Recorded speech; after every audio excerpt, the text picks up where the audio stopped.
Et bien sûr, Chérif, nous parlons de l'élection présidentielle aux États-Unis. Une élection, Djaïnaba, qui pourrait se jouer en Pennsylvanie, cet État industriel du Midwest. C'est le plus important des swing states avec 19 grands électeurs en jeu.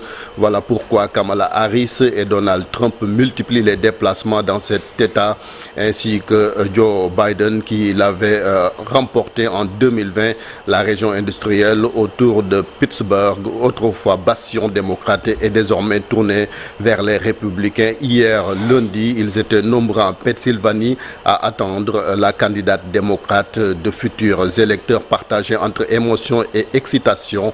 À la différence de son rival, Kamala Harris a décidé de tout miser sur cet État. Même course effrénée pour Donald Trump qui a parcouru 3 États hier lundi.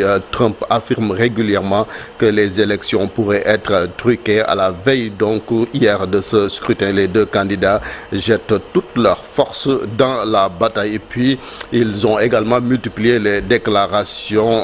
D'abord Kamala Harris qui estime que ceci pourrait être une élection donc les plus serrées de l'histoire. La moindre voix compte, a averti la candidate républicaine. Pour sa part, son adversaire Donald Trump a promis de mener l'Amérique et le monde vers de nouveaux sommets lors de son tout dernier meeting de campagne pour la présidentielle. Nous reviendrons sur cette ambiance si on peut écouter Baba Aydara, journaliste basé à New York.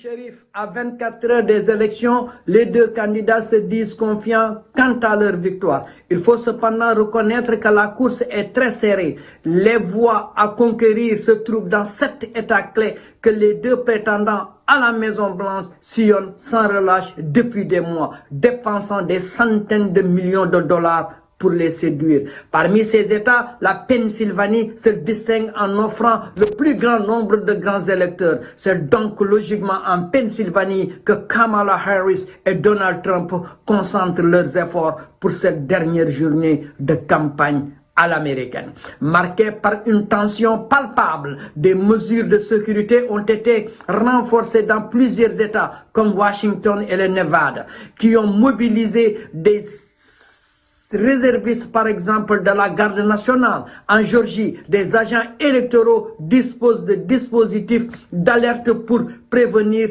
les autorités en cas de problème. Dans d'autres régions, des bureaux de vote ont prévu une surveillance par drone ou des tireurs d'élite positionnés sur les toits. À Washington, des barrières métalliques entourent déjà les sites sensibles comme la Maison-Blanche et bien sûr le Capitole. Près de 80 millions d'Américains, dont Kamala Harris, ont déjà voté par anticipation sur un total de 244 millions d'électeurs. Son rival votera quant à lui en personne près de sa résidence en Floride. Aujourd'hui, tous les yeux sont braqués au battleground de la belle Pennsylvanie, Chérif.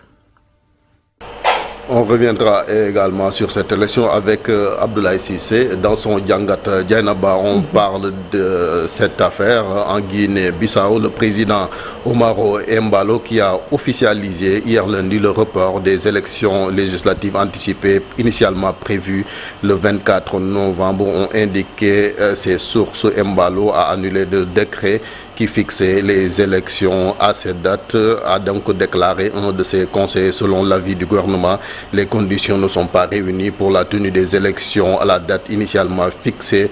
Un nouveau décret devait être arrêté. Une nouvelle date aussi selon la présidence. On parlera également de cette tension entre le Soudan et le Tchad.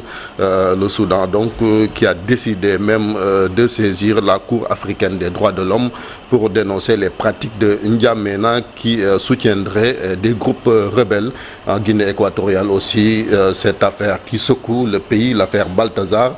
Le vice-président Théodoro Obiang a même réagi à cette affaire, promettant aussi des sanctions contre les fonctionnaires qui seraient impliqués dans cette affaire. Djaïnaba. Merci beaucoup, Chérif, donc pour ces informations. Mbokki, gërëm bu baax nga ne? Je vous épargne les détails. Oui, il faut nous épargner vraiment les détails, surtout le matin. Donc l'affaire Balthazar.